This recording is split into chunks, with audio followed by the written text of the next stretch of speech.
Hallo Freunde der allgemeinen Luftfahrt. Das Motto diesmal heißt Oysters and Champagne und das bisschen Drama gibt's später. Warum hast du denn die Jacke dabei? Für die Bretagne. Du meinst für die stürmische See, für die Gischt? Na klar, da gibt es ja hohe Wellen, kalten Wind, Okay, enges Wetter. ja. Okay, glaube ich nicht, aber gut. Okay, hier stehen sie also, die Kontrahenten. Hier hinten die schicke VL3. Einspruch.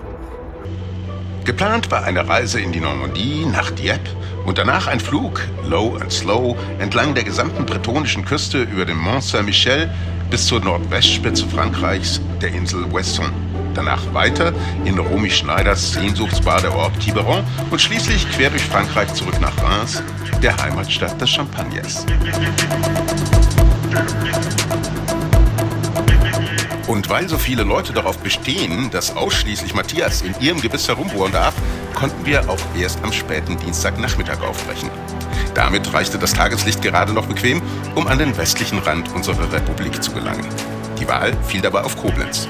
Matthias hatte Reise- und Flugziele geplant und ich flog in freudiger Erwartung hinterher.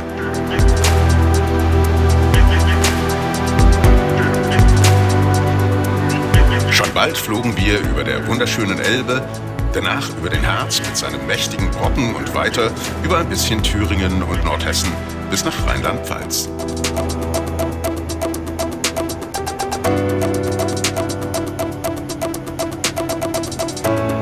Im Abendlicht begrüßte uns Koblenz mit seiner epischen Flusslandschaft aus Rhein und Mosel. Mein Anflug auf die 06 geriet etwas zur Hundekurve, weil ich einem aus der entgegengesetzten Richtung anfliegenden Rettungshubschrauber zuvorkommen musste, der hier zum Tanken anflog.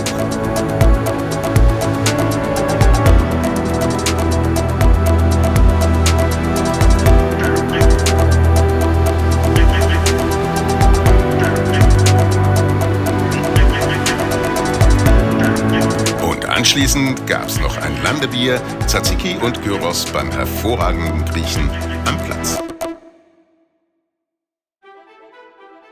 Wir orientieren uns langsam Richtung Koblenz. Hier unten winkt uns schon der hier sieht man es, der Wein.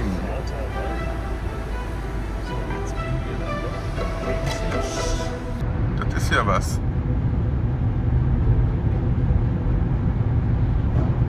Denkmal, von dem wir nicht wissen, welches es ist. Bestimmt Kaiser Wilhelm, ja. Am deutschen Eck, genau, wahrscheinlich mit dem Kaiser Wilhelm. Hier ist Matthias. Nee, das ist der da drüben. Was? Ja, du bist nicht das deutsche Eck, das werden wir schon erkennen. Aber wir müssen ja mal sehen, hier, schau mal hier, diese Festung auch. Wow. Ja, das ist Alles die hier. Sauber noch, genau.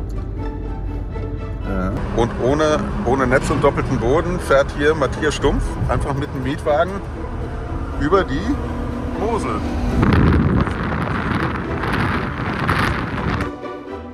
Da sieht man sich auf jeden Fall noch so ein bisschen. Hier auch noch. So, die Brücken zumindest, ein bisschen Moselfeeling hier. Und jetzt sind wir schon drüber hinweg. Innerhalb von 10 Minuten über 2 große deutsche Flüsse. Mosel und Rhein. Sehr gut. Zurück am Platz ging's endlich los zu unserem eigentlichen Ziel.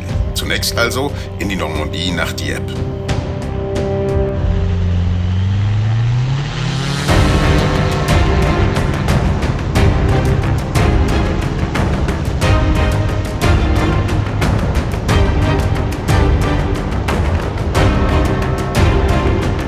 Auf dem Weg dahin lagen allerdings noch Luxemburg und Belgien vor uns, die wir zu durchqueren hatten. Gewappnet mit unserem VfR-Formationsflugplan machten wir uns auf den Weg.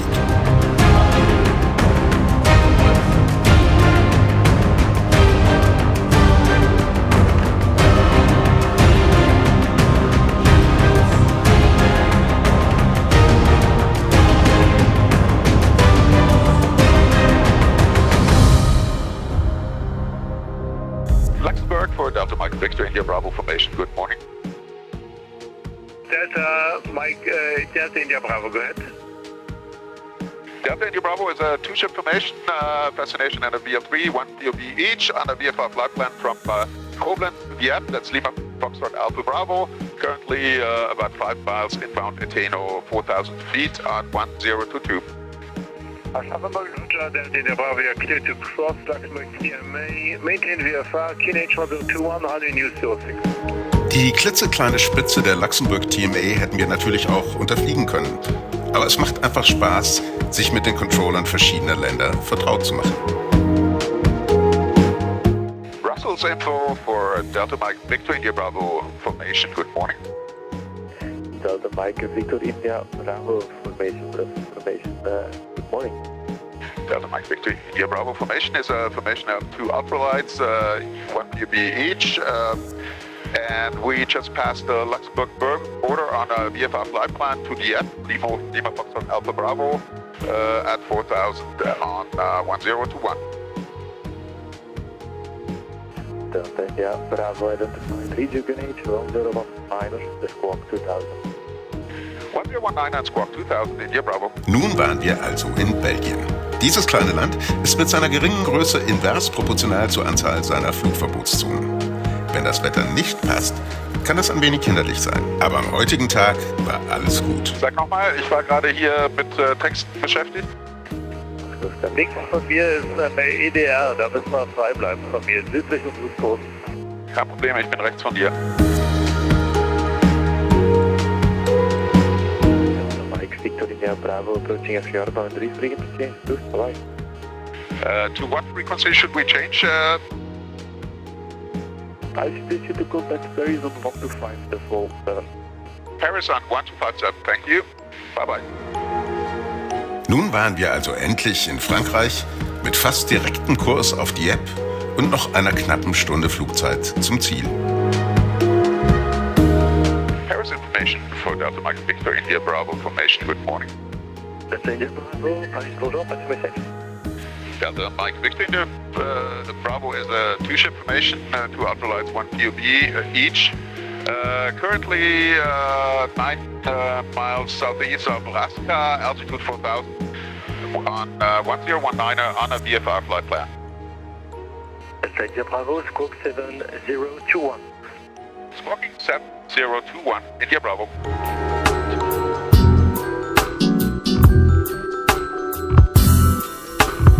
Delta India Bravo, permission. India Bravo, go ahead. Delta India Bravo, contact lead information on 134.825 and Squawk 7009. 134.825 and Squawk VFR. Bye-bye.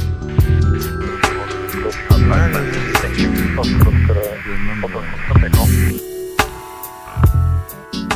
Christian, neuer Kurs, leicht 266 oder so.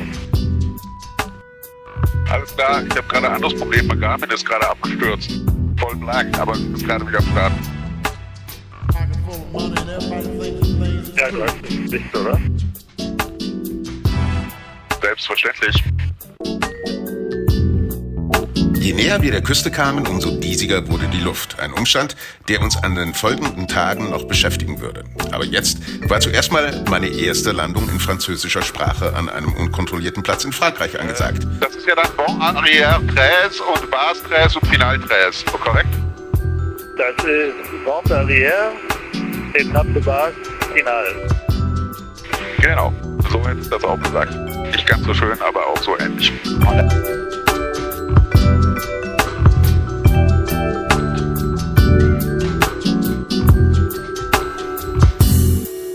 Victor India Bravo, Final 31, numéro 2.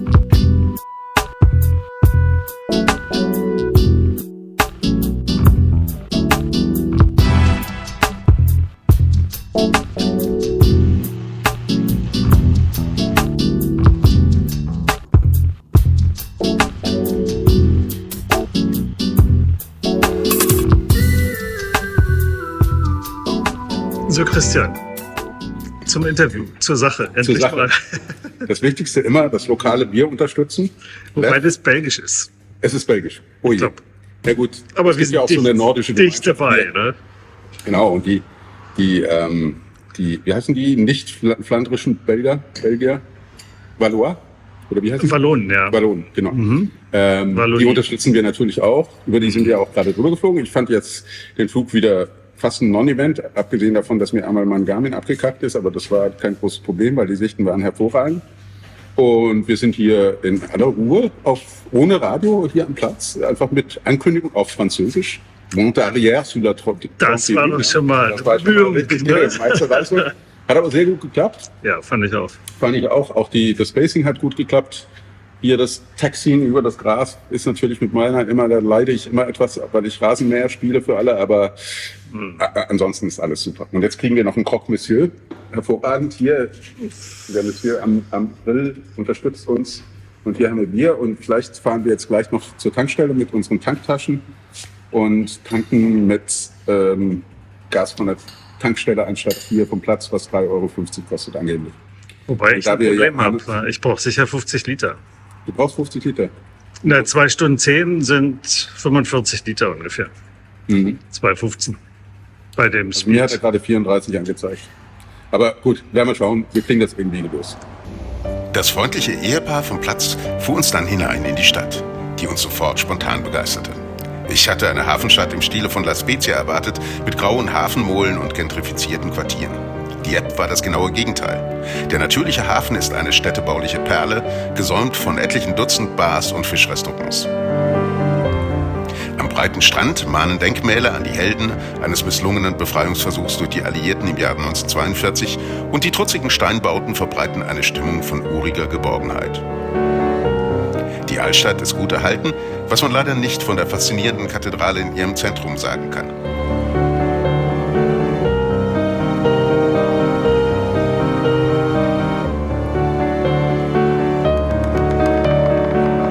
Hier fühlt man sich beinahe wie ein Archäologe, wenn man versucht, ihren ursprünglichen, unermesslichen Glanz zu rekonstruieren, den die heutige Kirchgemeinde offenbar völlig außerstande ist zu erhalten.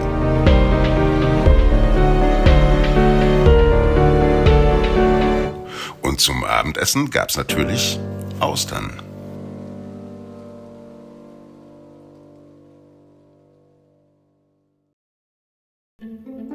Der Morgen im beschaulichen Flugfeld von Dieppe begann erst einmal wie immer. Die Maschinen waren vollgetankt und auch das Wetter schien ein kleines bisschen weniger diesig als am Vortag. Nun stand das eigentliche Centerpiece der Reise an. Ein circa 4-stündiger Flug entlang der gesamten Küste Frankreichs von Dieppe über den Mont Saint-Michel, dann weiter bis an den äußersten nordwestlichen Punkt Frankreichs, die Insel Ouessant, und schließlich nach Süden nach Quiberon, dem Badeort in der Südbretagne. Der Flighttrack zeigt schon, dass es kurz vor unserem Ziel ein kleines Problem gab. Aber der Reihe nach. Hier sehen wir Matthias, der mit seiner schmucken Schwimmweste aus dem Airline-Bedarf sein Flugzeug besteigt. Die Motoren laufen warm für den Start, doch schon auf dem Taxiway gibt es die erste Überraschung. Ein völlig verwirrter Pilot, der zuvor schon auf dem ganzen Platz herumgerollt war, kommt Matthias genau in dem Moment entgegen, in dem wir, nach vorherigem Funkspruch auf Französisch, zur Piste rollen wollen. Doch dann konnte es endlich losgehen. Rottenstart, diesmal von der Piste 1-3, 13 auf Französisch.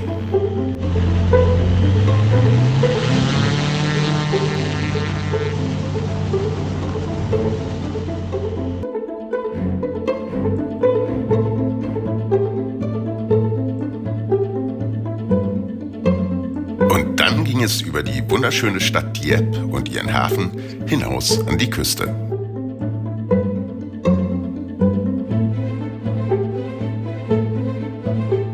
Die berühmten Strände der Normandie, an denen am 6. Juni 1944 eine der wichtigsten Schlachten des Zweiten Weltkriegs stattgefunden hatte, faszinieren fast 80 Jahre später völlig friedlich mit ihrer schroffen, aber landschaftlich romantischen Schönheit.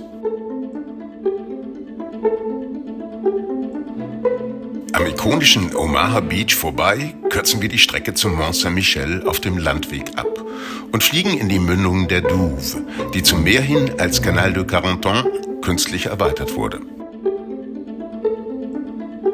Auf der anderen Seite stießen wir an der Mündung der Sienne wieder aufs Meer, um danach die wunderschöne Stadt Granville zu überfliegen.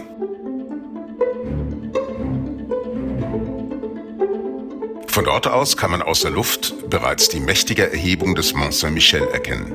Verständlicherweise ist der Mont Saint-Michel durch eine Flugverbotszone geschützt, sodass wir nicht allzu nah heranfliegen konnten. Aber auch aus dieser Perspektive wird die majestätische Erhabenheit über der ansonsten platten Landschaft sofort klar.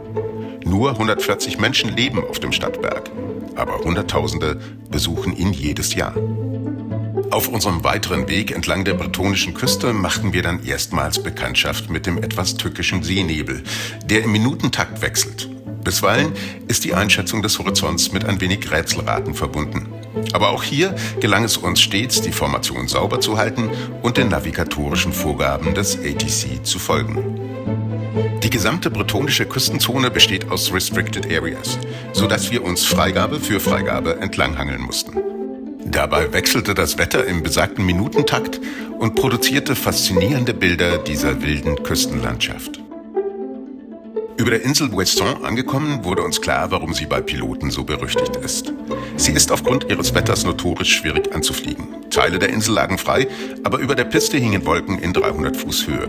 Unser Wetterbriefing hatte uns auch eine Verschlechterung für den Folgetag vorhergesagt, sodass wir unser Hotel auf der Insel schweren Herzens canceln mussten und nach Quiberon weiterflogen.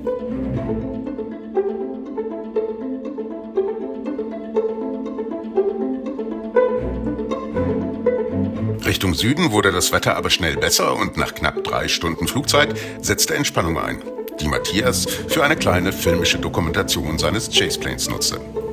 Man muss allerdings ziemlich genau hinsehen.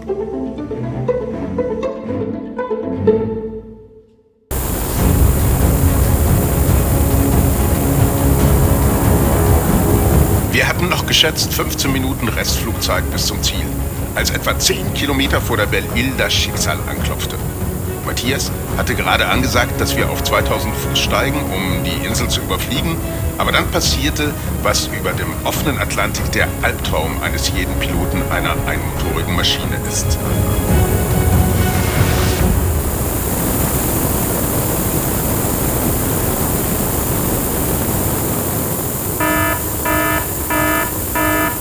Ich fragte ihn sofort, ob er es noch bis zur Insel schafft, was Matthias ohne zu zögern verneinte. Ich setzte also sofort über Flugfunk ein Mayday an Nantes ATC ab, während Matthias sich auf die Notwasserung vorbereitete. Ich flog dabei in Schleifen hinter ihm her, um die Notwasserung von oben zu verfolgen.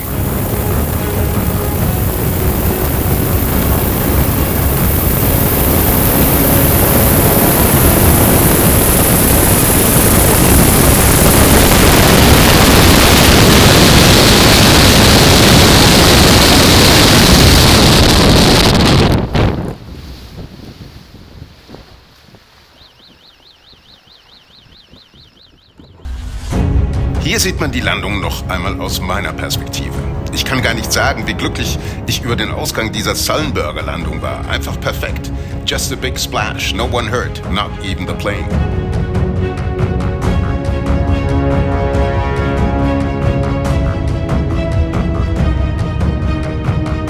Nach der großen Erleichterung über Matthias fliegerische Meisterleistung war nun das nächste Problem, dass das Flugzeug auf dem offenen Atlantik dümpelte und es nicht sicher war, wie lange es das noch tun würde.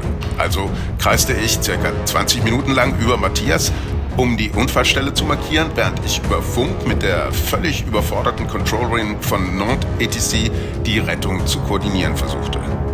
Matthias hatte mir bereits über WhatsApp seine Koordinaten zugeschickt und ich versuchte, während ich über ihm sehr eng kreiste, zu antworten. Meine Orthographie hat darunter sichtlich gelitten.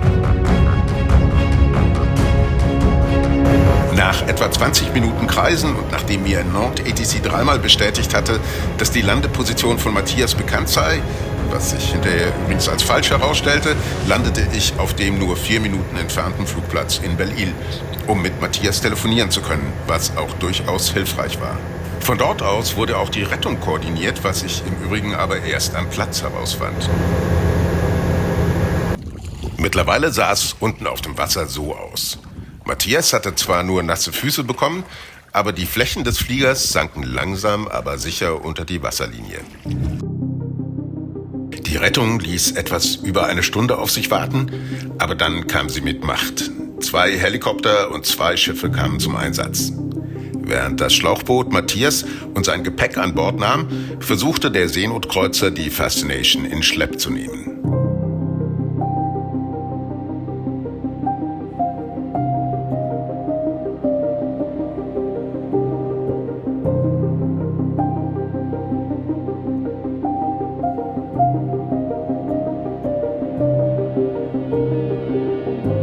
Das gelang, wie man hier sieht, nicht auf Anhieb. Der Flieger senkte sich beim Schleppen mit der Nase voraus in die See, bis er drohte, komplett abzutauchen. Erst eine kleine Schwimmhilfe aus 4 Fendern um die Cowling und einem Froschmann auf dem Leitwerk machten aus der Fascination ein schleppfähiges Boot, das anschließend mit 3 Knoten pro Stunde schließlich auch den Hafen von Belle-Île erreichte.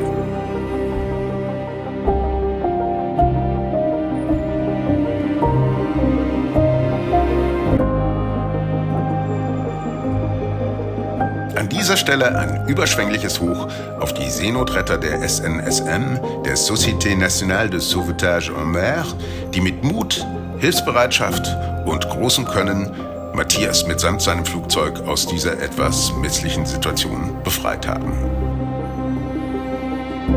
Und nachdem uns die Luftfahrtpolizei am Folgetag aus dem Einzelverhör entlassen hatte, nahmen wir sofort die Fähre von Quiberon nach Belle-Île, um die Reste der Delta Mike Foxtrot Alpha Victor an Land zu ziehen und vor allem auch den Inhalt der Tanks zu überprüfen.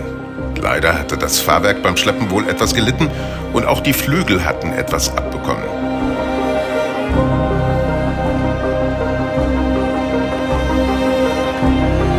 Aber im Tank war noch Benzin. Essence.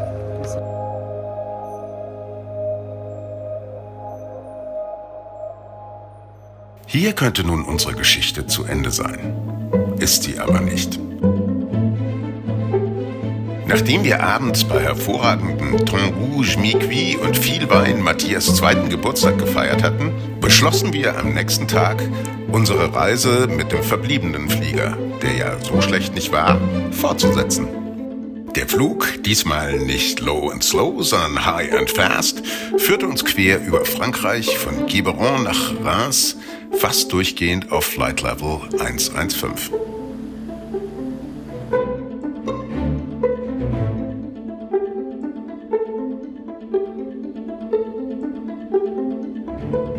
Die Uberfahrt in die Stadt führte uns vorbei an den großen Champagnerkellereien und danach direkt zur berühmten Kathedrale von Reims, der Mutter aller gotischen Kathedralen.